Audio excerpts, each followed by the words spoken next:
Welcome to an episode on Running Thoughts Podcast. My name is Michael Ray. This is My my name is father, Henry Villa. Henry Villa. So today I invited my dad on just to do a little interview, an interview podcast. You guys know me. I'm Michael Ray, so I'm the host of the Running Thoughts Podcast. I'm gonna give my dad a second to introduce himself, kind of talk about whatever he wants to talk about, then we'll just jump into it. All right. Well, my real name is Enrique Villa. I was given the name Henry in the second grade because my teacher could not pronounce Enrique. What about the True story. What about your other nicknames? Do you have another nickname? Hank, Big Hank, Kiki. Kiki. Why do they call you Kiki? Because in Spanish, Enrique is Kiki. Kiki. But my cousins used to make fun of my name Kiki, and I would say Kiki your ass. So that stopped. That's funny. But Dad, so I'm gonna start with the icebreaker. I think a cool little icebreaker. So you know your life, right? Right. Think about your life. Everything, your life, it's gone on your life from the earliest memory to now. If there's an actor or celebrity that could play you in a movie, that would play your life in a movie, who would it be? An actor. An actor? Yeah. I would say And deep thought. Gerard Butler. Oh, that's a good one. Hey, I didn't think of that. I don't know You why. thought about this before, huh? No. No, That's a good one, Gerard Butler. He has an accent, right? Yeah. Yeah. You think he'd play you with his accent, or Yeah. No, that's right. I think it's the favorite movie from him was Which one? 300. Well, 300 is one of them. Yeah. But the other one, Was that was a Roman? Oh, Yeah. Well, he was a Roman. That's not Russell Crowe, is it? You're talking about? No, it's Robert. No, it is Russell Crowe. Yeah, you think of Russell Crowe, maybe? Yeah. Okay, so Russell Crowe. But see, they kind of look alike.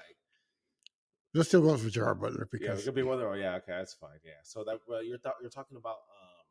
it is Russell Crowe. It is Russell Crowe, but you're talking about what you were talking about was Gladiator. Gladiator. Yeah, that's a good one. That's a good movie. That's a good one. Is that Russell Crowe? Yeah, that's Russell Crowe. Gladiator is Russell Crowe. Gerard Butler is like Den of Thieves. Yeah. Yeah. Oh, I yeah, think yeah. That's him. That's a good movie. I can see both. Okay. Cool. All right. So Henry and Back up. Kiki. So I want to start out with just a little talking. I'm just gonna ask you the whole point of the podcast, or like the podcast in itself, and what inspired me to do this was to I shared with you yesterday, but just to reiterate, is to have like a memory bank, right? A memory bank where anyone can go, and then you can go back and maybe 5 years from now watch this or share some session with somebody, a friend of yours or whatever, whatnot, or any new grandchildren that you might be blessed with, because you're just blessed with 3 within the past 6 months. But any new grandchildren that want to meet their grandpa 5-10 years ago, or 5-10 years from now, but in today's world there's an opportunity for them to meet them, right? Then even like great grandkids that you might not be around for, and so on. It's just something that always can come back to. So this is the whole goal. And I think where I want to start is kind of starting you telling us a little about your childhood, right? So maybe like the first 0 to 10, first 10 years of your life, what's something that stands out to your mind? There's a famous thing you always talk about, your paper route. I think you got when you were 7 or 8, 7, 8 years old. Yeah. Well, I'm gonna start with one of the earliest memories in my mind is I had a dream that one time that I was in a hospital, right? Yeah. I was in a crib, and I was looking desperately around for my mom, and so finally I look over like the long hallway, and the ladies were wearing beige clothing. Mm-hmm. So anyway, so I look over and I see my mom down the hall. She's sticking her head out like she was hiding from me. Yeah. And I remember crying, but I clearly remember crying with no voice, like mute. And okay. So then I told my mom, I'm talking about years later when I was maybe 14, I told my mom about that dream. Mm-hmm. And mom just looked at me. She said, that happened. Yeah.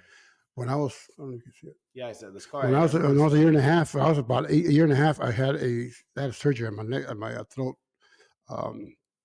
And what happened was, my dream was, mom says that I couldn't, they put a tube through my neck, on my throat, so that I couldn't cry. So there was no noise because of it. Yeah. So my mom said that she would hide from me because she didn't want to, every time I saw her, I wanted to go towards her, and I would start crying, and that was going to irritate my surgery I had. Yeah. So anyway, and I told her the color of the scrubs that the nurses are wearing. Yeah. She says they were Those they were light brown. Damn. So she says, "What you drink?" She was that really happened. So anyway, it's the earliest memory that I can remember, but it tripped me out because I actually remember something. It was actually a memory, not a dream that I had. That's one of my earliest memories that I had. Another one that I had was we were living in Mexico at the time, and I dreamt a bunch of dragons, like a not real dragons, but like a parade. Yeah. You know, dragons, right? Yeah. And I dreamt people lined up, and people were watching all these dragons and stuff, and we're all like not scared, but like fireworks. Fast forward 10 years later, we're living in Pasadena, and we went to Rose Parade, and guess what I saw? Dragons. Oh. And I said, "Whoa!" It jolted me back, like, "What the heck is Yeah. this?" So for whatever reasons, I went forward in time Yeah. and saw something that So you dreamt something that you dreamt about as a kid. Yeah. You saw the exact same same thing 10 years later. Yeah, Holy shit. that Okay. that was kind of weird, And in regards to dreams, It's like a vision. vision. So and there was a few other dreams where I would dream certain things, and then later on that would happen. I don't know why. Yeah.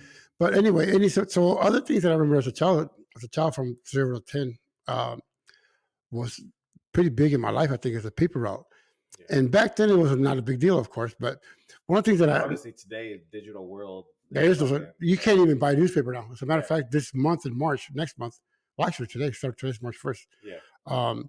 The LA Times is no longer going to have the Physical paper edition as of some middle of this month. Like, is it everywhere, or is there just? I know the LA Times. I know the LA Times for sure. But like, is it like LA Times Everywhere. Everywhere. So just 100% digital. 100% digital. So to me, it's a big deal because I mean, when I was 8 years old, Yeah.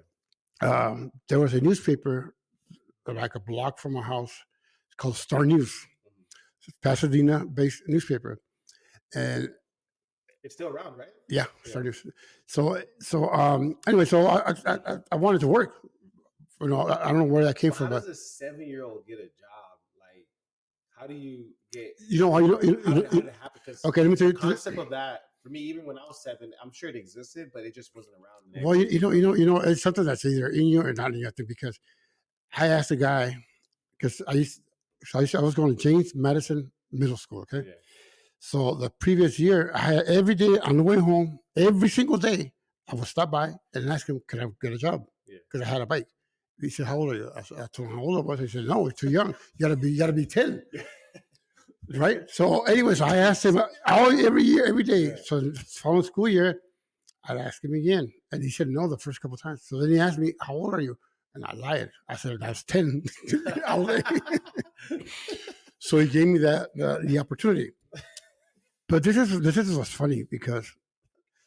So I got a paper route. So when you got a paper route, first of all, you had a stack of newspapers. Yeah. So high. There's a bunch of rubber bands.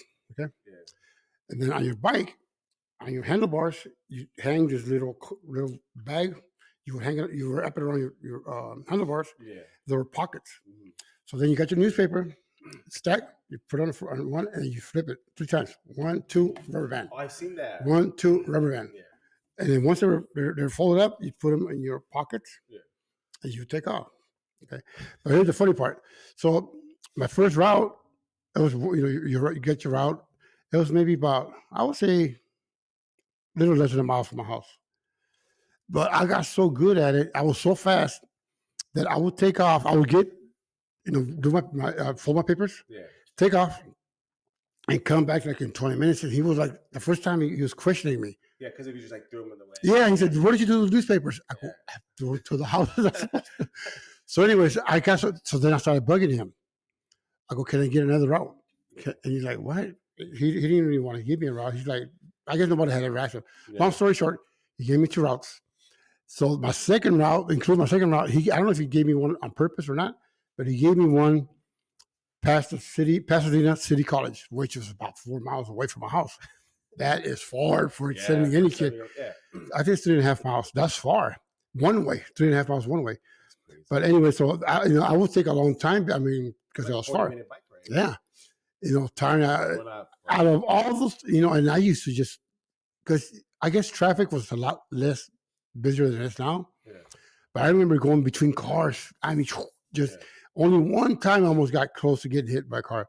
Yeah. And I just got up, fell off the bike, got up, shook it off, and kept on going. But anyway, so that was a little wonderful time for me. The only negative thing I could say about that paper route was I got mugged one time. Because see, so back then you would deliver the paper, Yeah. and then once a week or every 2 weeks you would collect the money Yeah. from your customers. So they would pay you either in cash or they would write checks. Yeah. So I don't know, for whatever reason, when I went collected the money the first time, I put the big bills. The big bills ended up in my socks. I don't know why. In my sock. Yeah. I had a few single dollars in my pocket and checks on this side. Yeah. So one day I was coming home from collecting. I was on my way. I was 1 block away from going to the office, and I get stopped by this little gangbanger. Yeah. His name was Mikey. Oh, believe it or not, Mikey from Southside. So Mikey from Southside, said, "Come here." He saw me on the bike and saw me with my bags. For this way, he goes, and I'm right away. First he said, "Where's your money?" And I was scared. And I was like looking up at him. He was 12 hours late.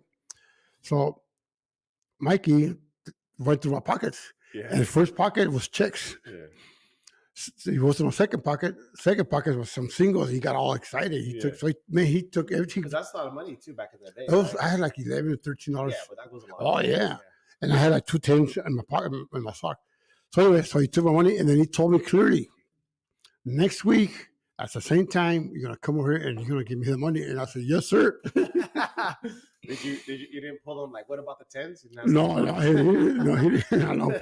So anyway, so that was kind of like well, I retired from paper route because of that little incident.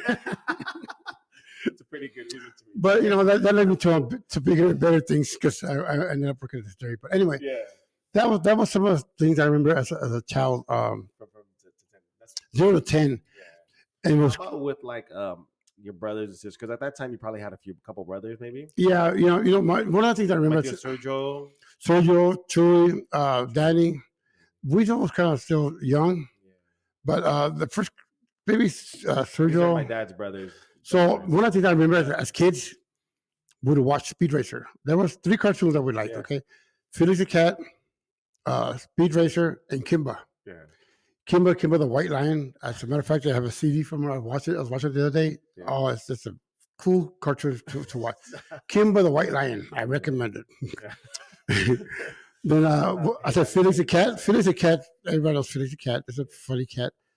And of course, first one I mentioned. You said Speed Racer. Speed Racer. So we watched Speed Racer was our favorite one. Mm-hmm. Speed Racer is a guy.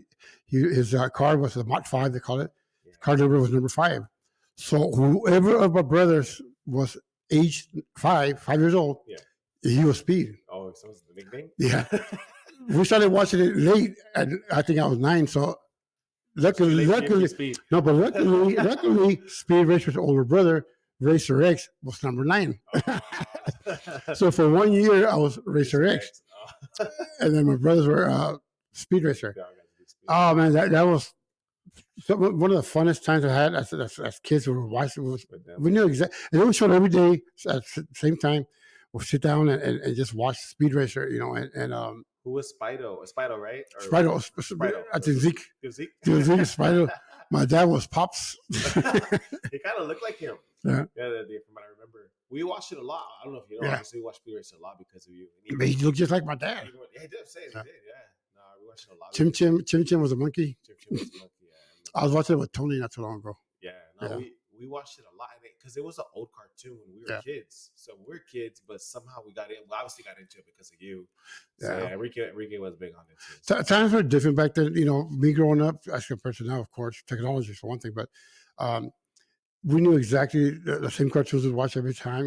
Every day, and we'd sit down and watch them. Yeah. And then what was funny, what's funny now? We didn't think about back then, but I do now. Somebody had to be the remote control. Yeah, a human remote. Yeah. always the youngest one was a remote control. Yeah. Change it to number 7. And it was just now say you had to walk up to the TV and no. And then the worst thing was Somebody always broke that knob. So guess how we changed it? Pliers. Yeah, I remember that. Yeah. Pliers. So anyways, those are good memories. A couple other memories real quick. Was brothers that was kind of fun was watching wrestling. We started watching Mexican wrestling. Mhm. And of course, we started. Mexican Yeah, I started throwing my brothers around because I was the biggest. Mil Mascaras. Mil Mascaras was one of the guys. And as a matter of fact, my uncle, I have one of my uncles, my uncle Gene. He would call to this day. He would call my if he was alive. He'd call my brother Zeke. El Mil Máscaras, but because the guy's name was Mil Máscaras. Yeah. My uncle used to call him El Mascarado de Plátanos. Like a banana, yeah. Just to make fun of him. But it was funny because that was perfect. So that that was another thing that brought memories. And for some of the wrestlers that I remember was Black Gorman. He was the main guy. He was a bad guy. I can't remember the other ones, but Santos was also Santos and Mil Máscaras were actual movie stars. They made movies. They would make movies, and they never took off their masks. Yeah, they would never take off their mask. So that's another good memory. That movie Nacho Libre, the new one? Yeah. I've never seen it. I've seen part of it. That's funny. It kind of reminds me of the old days. But anyway, that's a lot of the stuff I remember as growing up as a kid. But let's flip it. Let's bump it up to maybe your teen years, right? So 10 to 20, but maybe just 10 to teen years. 10 to 20 is mine. 10 to 20 is pretty fast because people say teens, right? Yeah. I didn't have any teens. Yeah. The reason I didn't have teens, I'll explain it real quick. I started working when I was 12 years old. I was in the 6th grade, second semester, around February, right? So I started working from 12 years old. I started working. So the first summer that I worked, first summer. So I was in February, March, April, May, June. So June was my first summer that I was going to work. Yeah. I worked 88 straight days, 10-hour shifts, 12 p.m. to 10 p.m. every single day. Some of my job duties included going to LA with a boss, and because we sold ice. So were you missing school because of this too? No. You were doing school. I was doing school. I would get okay. So before school ended in that June, the first 3 months that I worked, February, March, April, May, I would get off of work. I would get off of school at 2:45, I believe, 2:50. Yeah. And I would literally run home, change into a white uniform, and my job was next door, literally next door. Yeah. So I didn't have time to eat. So I would run home. I think it's 3 long blocks. Run home, change, and go to work next door. I would start at 3 p.m. to 10 p.m. during school days.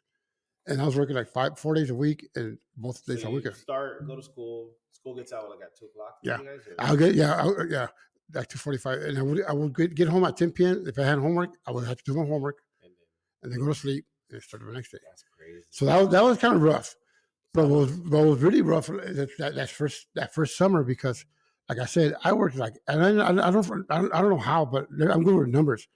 I remember 88 straight days. Yeah, I worked 88 straight days, 10-hour shifts, 12 p.m. to 10 p.m. And it seemed like, well, I should have been tired. I didn't get tired because I was a kid for one thing. Yeah. But I remember lifting at least once a week. We'd go to LA and buy ice, 50-pound bags of ice, 25-pound blocks of ice, dry ice, different stuff. Anyways, but as a 12-year-old kid, I was lifting 50-pound bags of ice by myself, stacking them up. Okay, so that was the beginning of my teen years. I worked there. I worked there for 6 years till I was 18. Every single day, and I never a quick story to when I started working at a dairy. First check I got for the first 2 weeks, the minimum was $2 an hour. Yeah, that's minimum wage. Minimum wage. 2 weeks later, they changed it to $2.50, right? $2.25. Yeah. But the first check, you didn't take out taxes, nothing. If you do the math, I did 40 hours, 80 hours, at 40 hours at $2 an hour. Yeah. Right. So it was $80. I got home on my payday, all excited, and I gave it to my mom. Yeah. And she's like, "What the hell?" I said, "Your money." I go, "No, it's not. That's for you." So she was like, "No," she goes, "You work for." I go. She tells me, "You work for the money." I go, "No." I go, what do I told her, what do I need it for? Yeah. To me, $80 was too much money. She ended up giving me, trying to give me $40 back. I said, no. So I gave it back to her. I ended up keeping $10 because I was like, what am I going to do with that much money?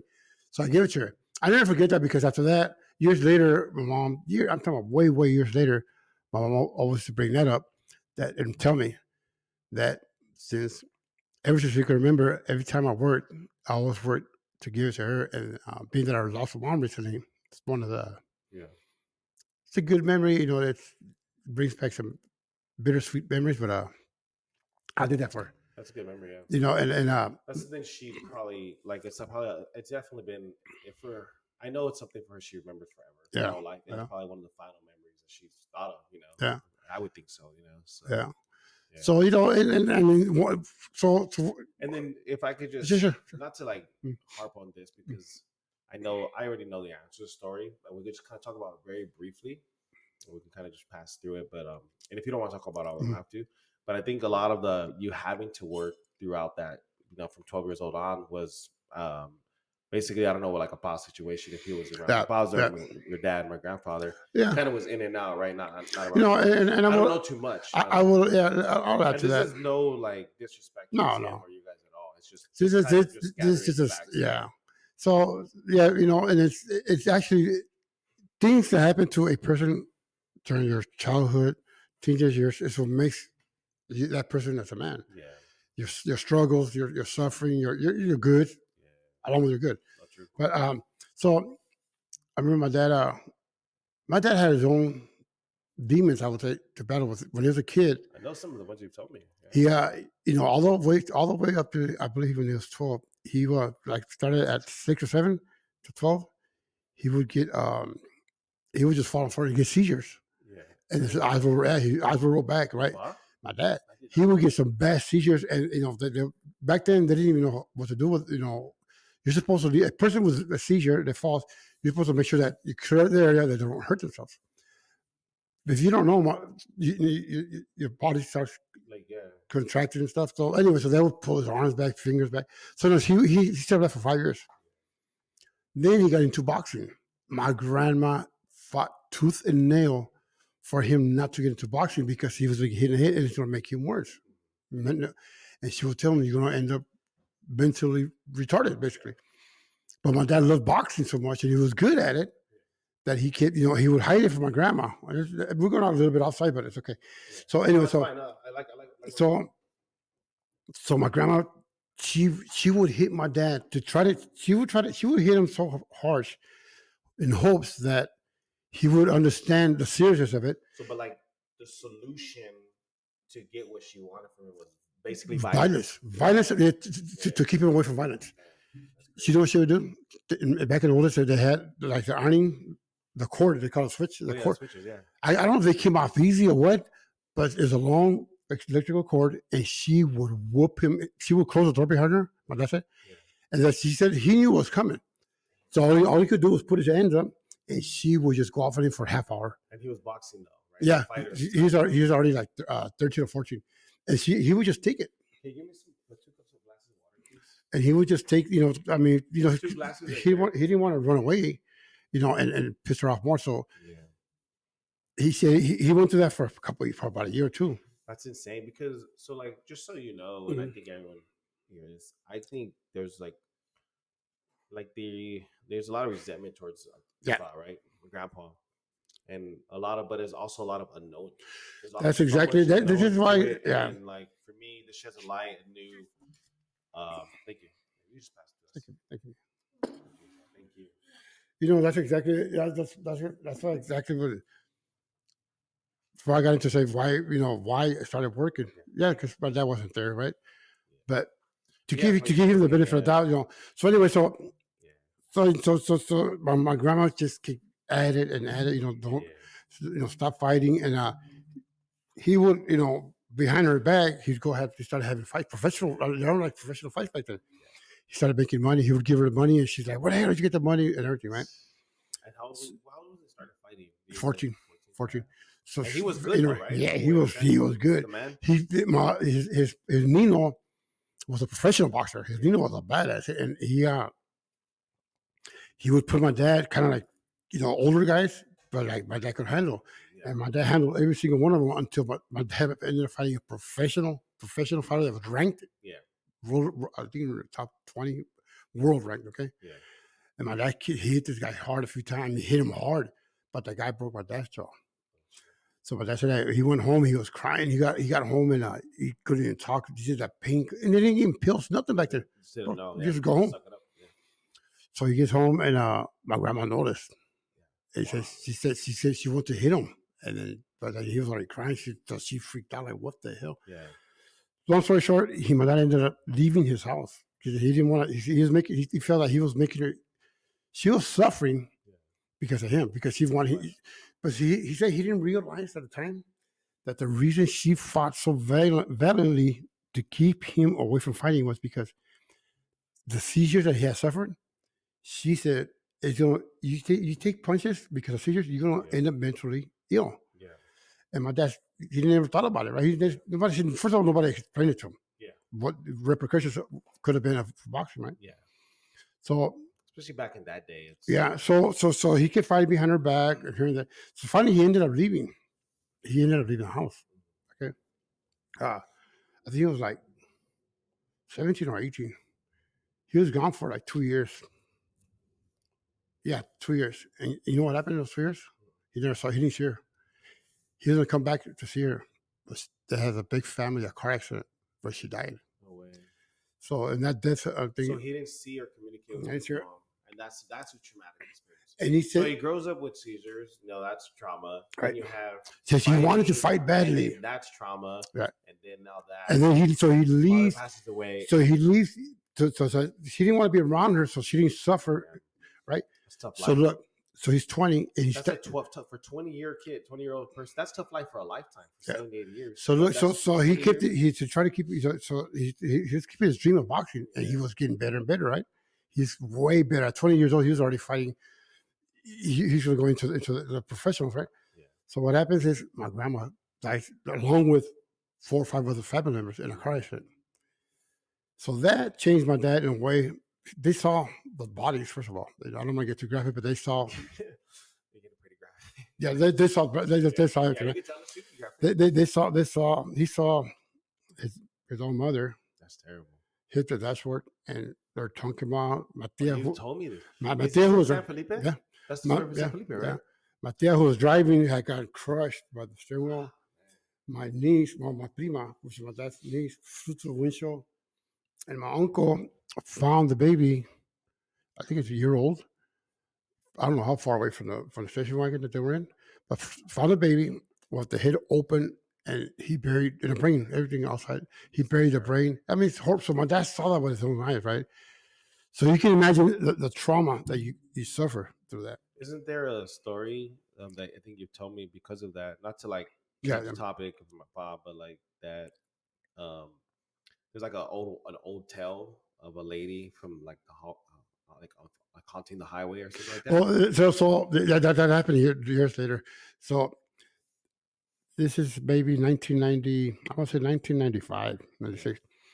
I was at this little hamburger stand, and they served beer right there. I wasn't drinking beer, but there's a bunch of people drinking in the back. And I remember I heard a couple of guys talking about they're telling a story about this nurse that appears in the highway at night to scare truck drivers that are falling asleep.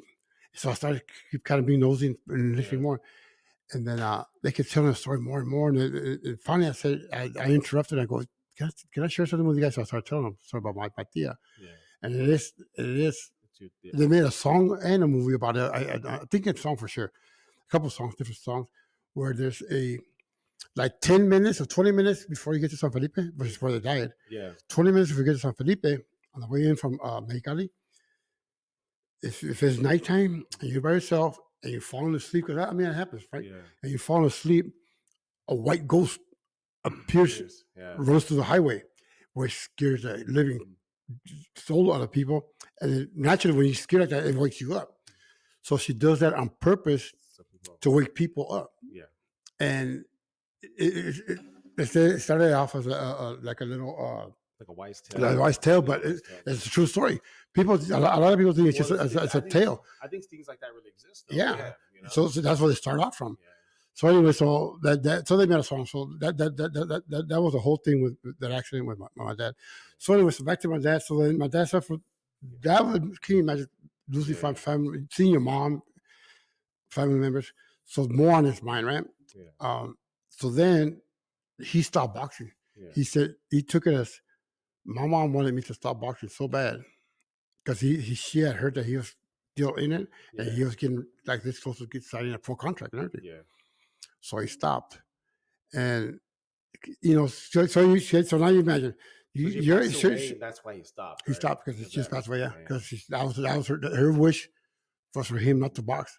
He said he couldn't. Wish, right? He said, so when my grandma died, his fighting died with it. You know, his aspirations to be a boxer died. So, but he killed him. Sad. That's really sad. So he was at ground zero, and now I'm going to another part of the story. So he got suicidal. Yeah, that's how he and my mom met. They said he was there. They said, I don't know part of Mexico, but he was there's a place where you dive into the water. It's deep. Yeah, you know, guys. So he was trying to kill himself, but my mom didn't know. But my mom saw him far away, and she went and told him, "What?" Because my dad was light skinned. Yeah. She said, "Tu güero, estás loco, okay? Tu estás loco, güero, okay?" You know, and something like. I see. I remember she's hurt. Standing like by the edge. Yeah. But so then my dad's like, it's just hard, you know. Yeah. So my mom, she said, my dad said my mom was different from the other girls. My dad was a player. Yeah. He had women all over the place, all over, because he was a boxer, good looking guy, and everything else. Right? He looked like James Dean with his hair done. He's a good looking kid. Yeah. So, but my mom said my mom was different. And I remember I said, "What do you mean different?" He goes, "She looked indigenous." She's like, and my mom said she was like a little Indian, right? Yeah. No, she did. But that's just something about that. Something about looking at her was different. Yeah.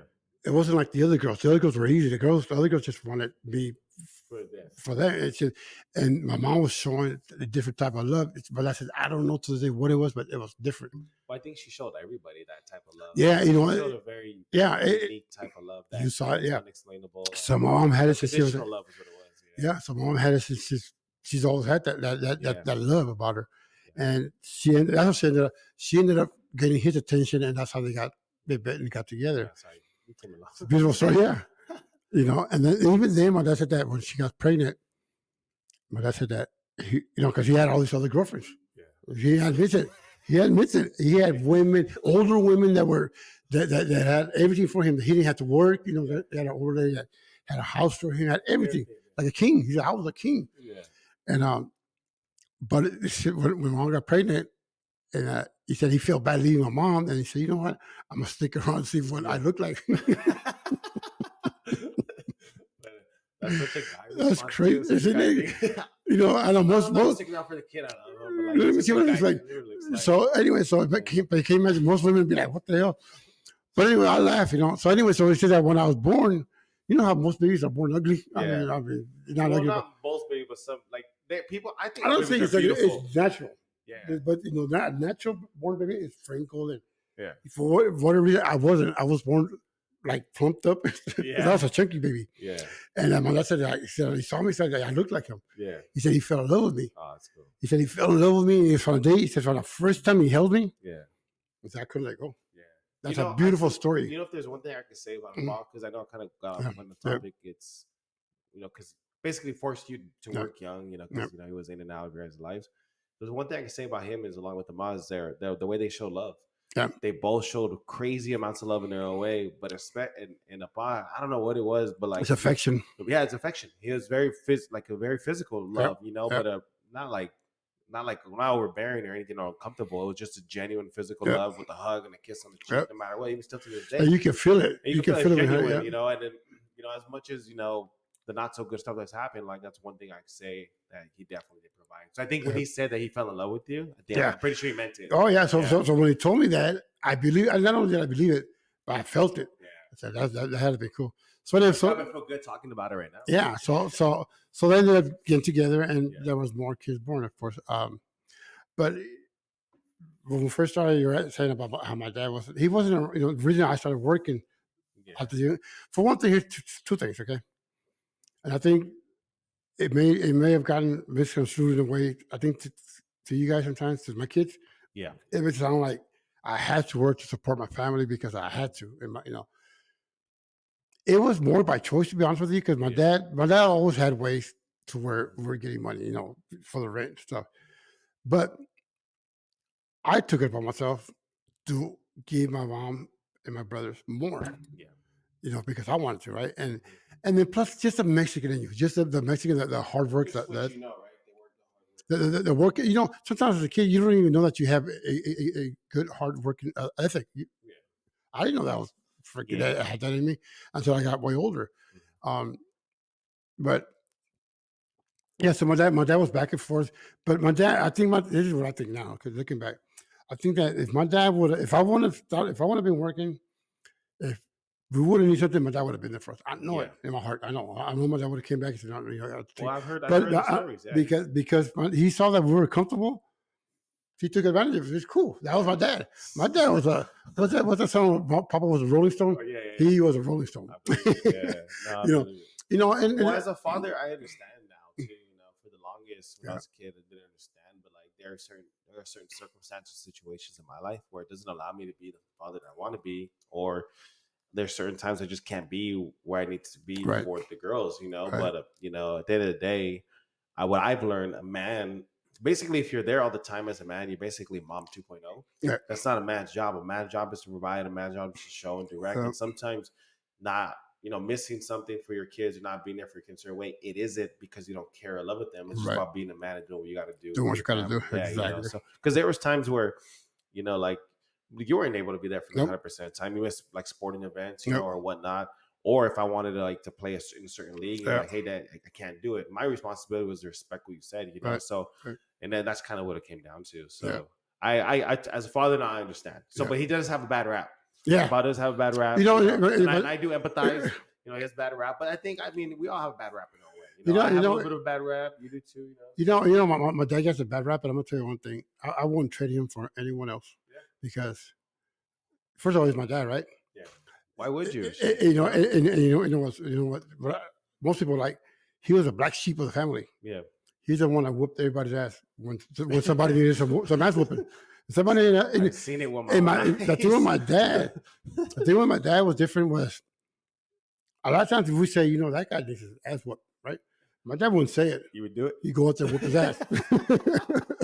I've seen so many. Memory. I have a story. I was like, damn.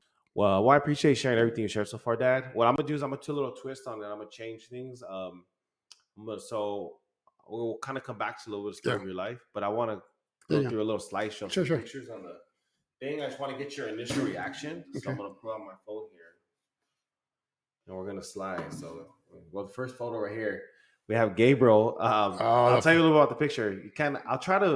What I'll try to do is put the pictures in an image where we can talk about them rather than where we're talking over them. So I'll try to edit it that way. But for now, we'll just stick it like this. So you have Gabriel. Tony actually took this picture. We were having a flag football game. To me, it's such a funny but great picture. But what are some of your thoughts on this Gabe right here, or just on Gabe in general? Just Gabe in general, respectful, super respectful, quiet young man. Yeah. But I mean, now he's with a grandson, giving me a grandson that I've been looking forward to. Yeah. I mean, what else can I say about it?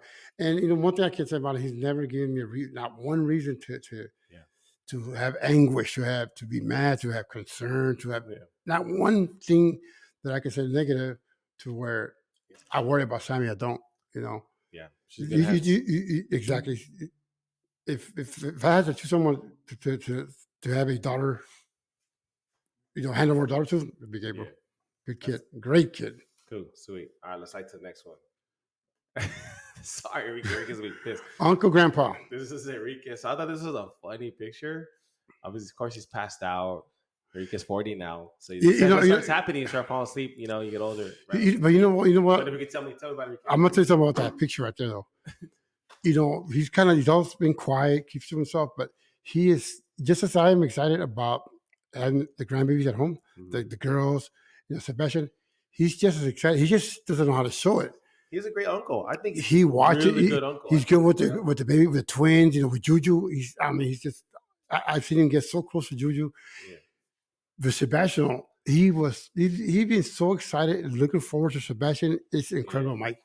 I was telling Sam, he bought some little gifts on the side, and he kept telling me. I mean, at first I thought it was just like, he's genuinely loves that he has a grandson. I mean, A nephew. nephew. Yeah. But with the girls being at home, Yeah. and Juju, he's just grown to be a very loving person. I never seen it. I think he's always had it, but he's just more quiet. He's coming out of his shell more. Yeah, And it's a positive to Enrique. You're going to see this, but I'll tell you, he's a good brother. He's a good brother. I think he doesn't get enough credit that he deserves. I know I tell him this all the time. I give him a lot of credit. Just like you say, like you wouldn't change your dad for the world. I wouldn't change Enrique for my older brother. Anything like that for the world. Like Enrique has been an amazing older brother, but he also has become a better, an even better uncle. Yeah. What I've seen, for sure, 100%. All right, so this is the next picture, Dad. We'll go here. It's the next photo. We got Melissa, George, and the babies. What's some of your thoughts on this photo here? Well, the first thing that comes to mind, of course, is the twins, their newest additions. And, one of the first things is I know how happy my mom would have been to have met them, of course. Yeah. She didn't, but I know that my mom probably knew about the twins before us. That's true. She probably met them before us, Yeah, no, for right? sure. So, and of course, my Juju, the reason I say my Juju is because I see her every day, and so getting blurry. It's refocusing, so we'll let it adjust. Okay. It'll figure it out. Okay, so like with Juju, since she was born, so I'm gonna start off with a quick story with Juju. So Juju was born July 19th, 2021. Right. I quit smoking July 19th, 2021. No way. Same day Juju was born. I don't know if you knew that or not. I did not. No. So I had smoked for about 10 years, 50. I don't know how many years I smoked, and I was hooked. Yeah. And even though I was trying to tell myself that I wasn't hooked, I was hooked to the point where I was smoking 10 cigarettes a damn I didn't day. know that. So anyway, when Juju was born, I remember, she was born, and me and we were going to go see her. Yeah. And I had half a pack of cigarettes. And I looked at it. I said, you know what? There's no way I can. Because I knew the baby was going to come live with us. Yeah. So there's no way I can be smoking and then trying to hold the baby. It just feel weird. I feel weird because it's chemicals. Chemical. It just feels weird. I said, I cannot expose a newborn baby. Yeah. I cannot expose the baby to that. So I looked at the cigarettes, and I just looked at them for not even a second. I crushed them. Yeah. Crushed them, threw them in the trash cans, brushed my teeth. And I said, "That's crazy." And I haven't smoked since. That's good. Well, that's a cool story. So whatever age Juju is, that's the time I haven't smoked. Yeah, that's pretty awesome. That's awesome to share. And that was the first day that she was born. Yeah, yeah. You actually the video cut off. You guys know, and if we're not looking at that camera, just know there's a TV behind us, so we can see this image that you guys are seeing. So we know, but But as it cut off, we're talking about kind of everyone in the photo. Right. You were talking about mentioning George and Abel. Right. You were saying something. If you could just kind of what I was saying about that impressed me about George is that even though Abel's not in this picture, is that he finds equal time to give the same love he gives to girls to Abel, and he has 6 kids, so that's a lot of kids, but. He loves the same. The two older girls, they require a different type of love, which he's able to provide. Yeah. But with the little ones, and I include Abel in this, he's fair to all of them. He loves them all the same, and it's got to be tough as a dad, especially since he doesn't see his little boy every day like he wishes he could. Yeah. I know that Melissa has been there for Abel big time, and and they share something in common. George and Shorty, is that they've accepted each other for who they are, and and I think that they both made each other a better person. I think they complement each other very Right. well. George and Melissa, you guys are going to see this. I think you guys are doing a great job, phenomenal job for what's coming your guys' way. The unexpected birth of twins, or plan of twins. But kind of like to what Dad said, just the way things flow. When Abel comes around, from what we've seen, from what he's seen, is like it just basically just shows up, and it's fair game at that point. It's the same amount of love he gets, the love he should get, but also the girls continue to get the same love that they always get. The one thing that I will share with that you just said, to empathize, is like I understand how he doesn't have Abel every day. That shit's hard because Yeah. I don't have the girls daily, Yeah. and Yep. early at the age Abel is, when the girls were at that age and even younger, it was very challenging. As they're getting older now and who they are now, they're a little more independent. It doesn't get easier. They can take pretty good care of themselves. But no, I commend you, George, and you, Melissa, both of you guys. This is a unique family, but you guys are doing a great job. And we're Alondra and I are right behind you guys. We're gonna have kids. Hopefully, God blesses us kids soon, and we're gonna be, in a similar situation. So we'll see how it works out for us. Yeah. Let me slide to the next photo. All right, we got Alondra. So this Alondra, actually Alondra holding. Juliet. That's Juliet. Yeah. Well, the first thing I think about Alondra is someone that came into Mike's life, You got a little not only like, Mike's life, but also our little life. video. And it's been for where Mikey was at that point in his life. You see sometimes you see a movie where a person comes in and a savior, with a cape on, and picks up normally it's a guy picking up a girl and Yeah. saves her. This is reverse. You got the female, with a cape on, Swooping in. swooping in and saving the good guy, and living Yeah. happily ever after. And so far, ever after, that's a big word because we're still Yeah. ever after is still years away from now. But for now, though, I think she's been a dream come true for not only for Mike, but for me and Linda, for siblings, and someone who's shown love like we're used to that affection. One thing about Yeah. Alondra that I love is that she has the same affection that I came from with my dad hugging, and so when you hug a person and they give you the same love back, it's unique and special, and it Yeah. means to me it means it's 100% meaning for it. So I love her to death. Yeah. No, thank you for sharing that, Dad. And I agree with you. I think she just came into my life, and I was climbing, getting better, and then she came into my life, and it just went boom. I just kind of skyrocketed, and she had a lot to do with that. And then I was saying, I feel like Alondra's an angel on earth. I feel like few people are angels on earth, and we're all blessed. And she's basically my angel on earth. Is what I say. I want to add one more thing to Alondra. Yeah. When you guys started painting the house and I got invited over, first I felt blessed and thankful that I got invited to come help. Mhm. But I must say this: I never seen a female, who worked in the office atmosphere, right, Yeah. clean cut. But when it came to painting and working, holy shit, she has Yeah. drive. Yeah. And sanding and whatever it took to get dirty and let's do this and nonstop freaking energy. She showed me so much. I thought she had shown me everything I needed to see from a good person, and Yeah. I really appreciate her. But when I seen that it was something extra, it really blew me away, guys. And I'm just saying it because for whatever reason, but to see a girl get that into detail and that show that much devotion and just go in 110% and nonstop the energy, being enthusiastic about it, being Yeah. positive about it, and that just blew me away. I mean, I was just like, holy crap! Those are good times. I had to match her energy. All right, no, trust me, I don't think anyone can match her energy, but no, those are good times, good memories, and I appreciate you sharing that. Dad. Thank you. I'm gonna slide to the next photo. We got the girls. We got Layla and Madison. This is actually a cool picture. My chickies. So these are actually the luggage that we bought them for their suitcase for Greece. Yeah. So there's a little photo of them. The chickies, they've Older been than- around for a long time. 10, over 10 years, of course. And at the beginning, there's just some sad moments. Of course, there's a lot of things that, as a grandparent, we went through, and a lot of it was sad, of course, but Yep. we persevered. Perseverance is something that you got to have. It takes a good person to persevere, and not only did we survive it, Mike Yeah. survived. the chickies survived. And, Yeah. once they survived, it's not like they're close to death or nothing, but it's just, Yeah.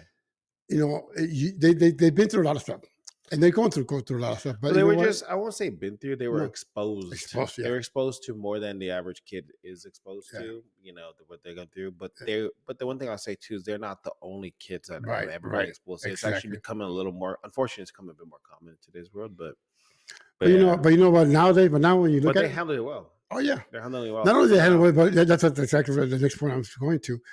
I talked to Layla, and she's just such a sweet. She's got this sweet, soft side to her, but yet she's smart. She's smart. And one thing I think she gets from me, she knows how to.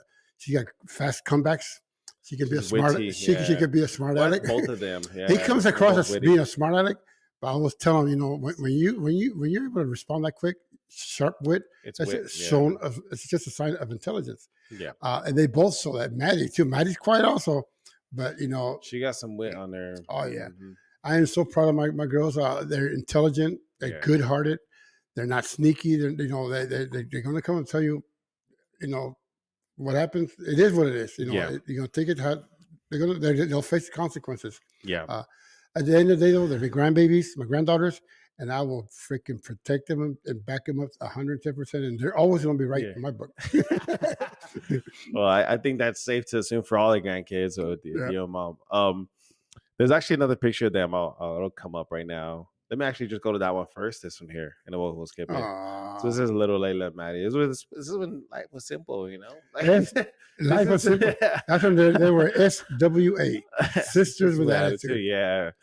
Yeah. Let me actually. So let's go back to these two. So that's cool. So we have Gabe and Sam here. So this is a photo of Samantha. Where's Gabe? This is their engagement party, I think. Yeah, Sam's final. Yeah, our engagement party.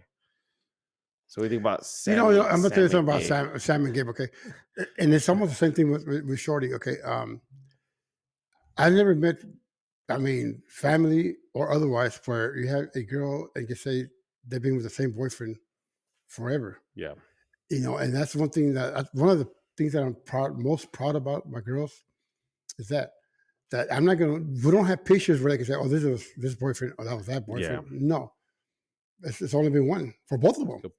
Both of them girls. So that's one thing that really stands out from seeing that's this actually picture. Such an excellent point. I've never thought of that. That's fucking impressive. It is impressive if you think about it. And not that there's anything wrong with it, but most pictures you're gonna see of girls, "Oh, that's my first boyfriend." What year was this? "Oh, this is another year, a different boyfriend." With my girls, and I take that deep. It's a good thing, and it makes me and proud, and I could say, man, that's pretty cool. That's important. Honestly, I haven't thought about that. That's important to me, and that's such a positive thing to say. For the influence of my current daughters, but Juju, Jayla, Juliet, and then also any future grandchildren, grandgirls. So I think that's awesome. That's a great role model and something that they could say, wow, like my tias, Pretty sweet. That's pretty sweet. It is. And Sammy, of course, I call her Sambo.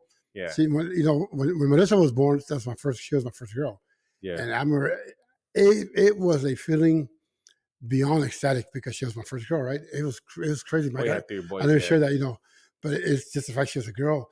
When Sammy was born, it was crazy because I had the same feeling, but at the same time, I knew for whatever reason, I knew she was going to be our last kid. Yeah.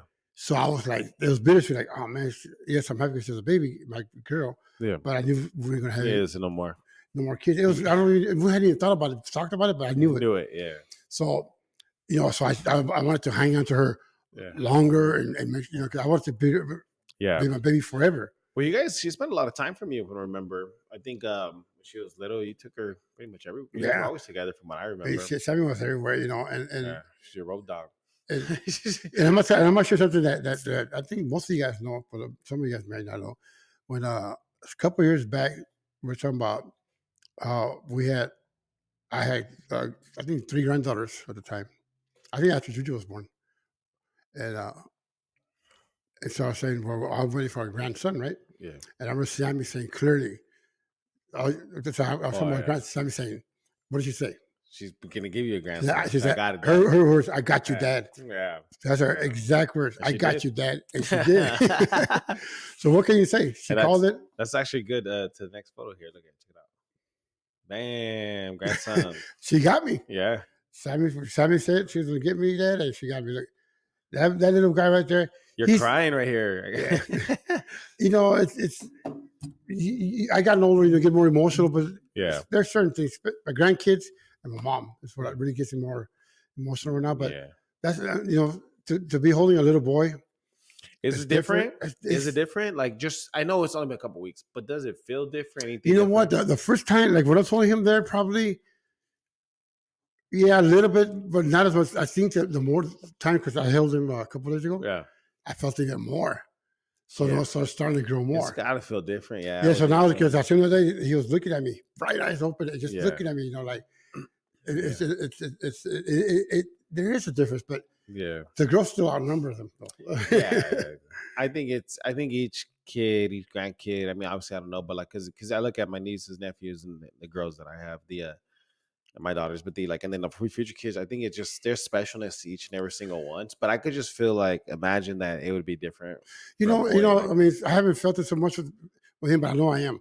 I yeah, think the biggest difference as a grandparent, maybe as a parent, when I hold a baby, if I hold a girl, it feels like you, of course you can love them. Right? You know, it's like it's a different. The only difference is that with a baby girl, you feel you have to protect them a little bit more. yeah, It's like more you have to not hover them, but protect.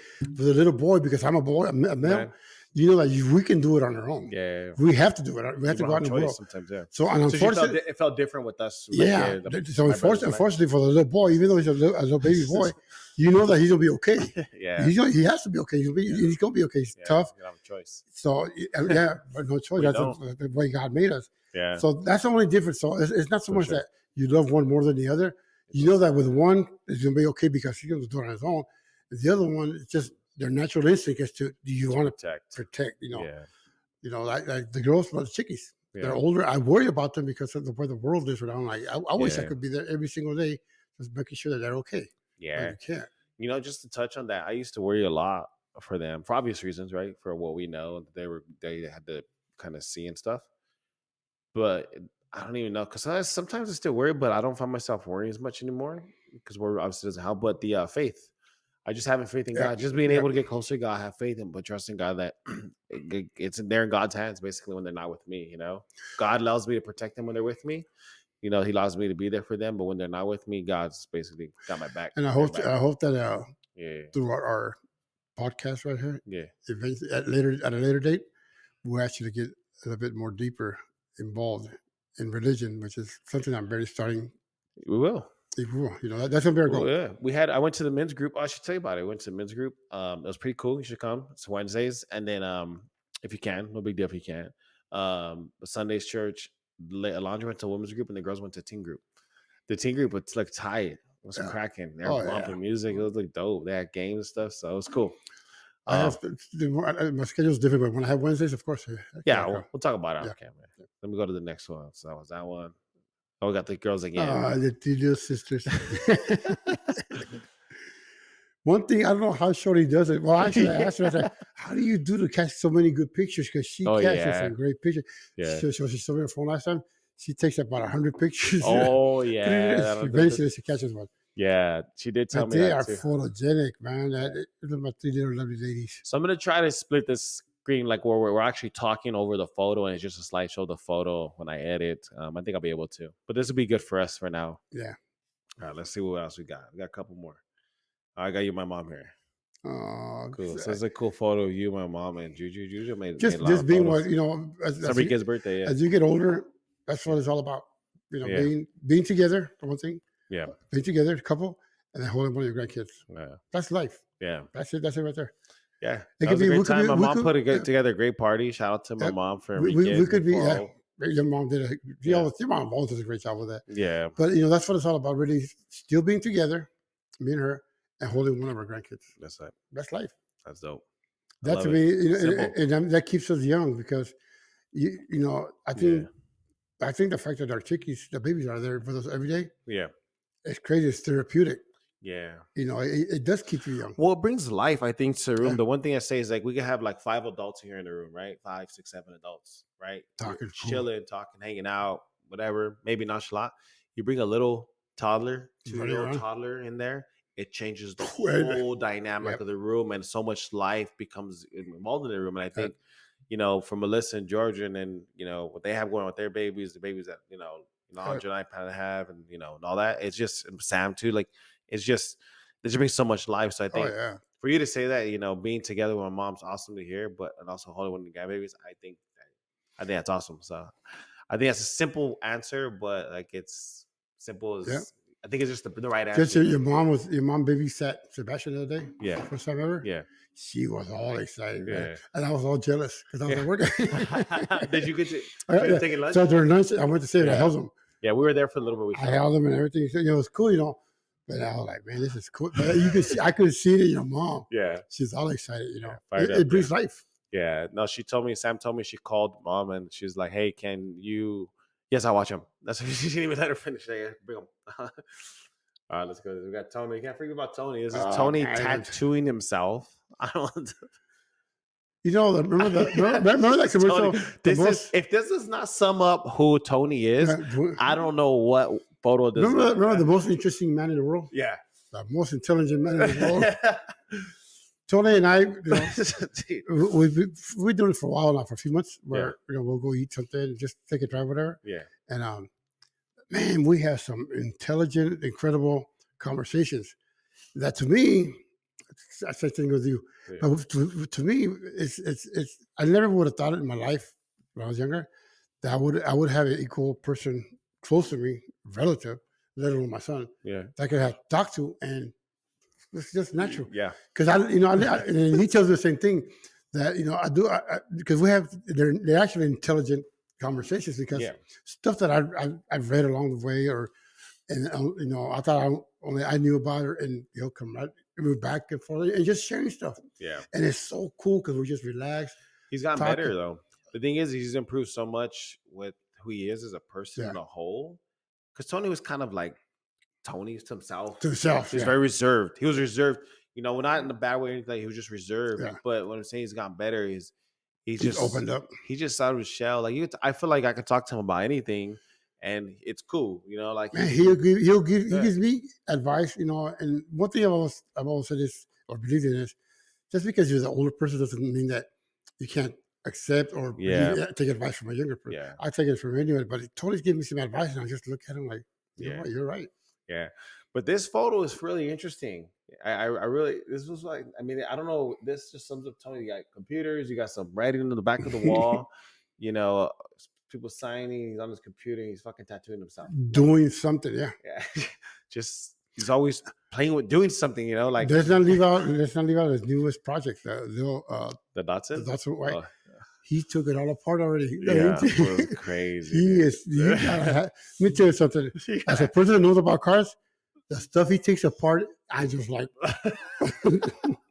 Yeah, he's got some. But here's the thing: he'll put it together. Yeah, no, yeah. He'll put it together. I have 100. He'll put it together. He'll run better. Mm-hmm.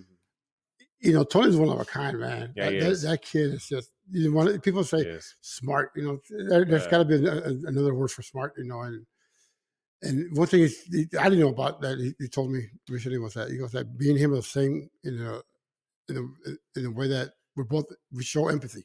Yeah, I didn't know that. Well, I knew he was like, but I didn't really didn't until he did what he did for mom, the whole lunch. What they put together. The what? When one passed was the shoebox. Shoebox, yeah. But you know, that was just one of that's the way he shows empathy, right? You know, like for me, the way I show empathy, I show it with words. You know, stuff like that. But that's the way he does. But it's very similar to like. And I gotta say something real quick. I gotta think. Sam and Gabriel, they also helped me. There was a lot of work doing that. Yeah, I was talking to Tony. I don't think them also that. Yeah, they put in time, but that's Tony though. He can think of stuff. Did a good job. Actually, so there's a part too. We'll do a spin off of this episode where we'll have you come back on. We'll talk about, more talk about Ma, your family, your relationship, brothers, sisters, all that. Today, I kind of wanted just to kind of break the ice today. So, you know, yes, sir. So, yeah. But let's go see what we got next here. We got Enrique throwing up the middle finger. Little Enrique. Saying, buddy, this. Check this out.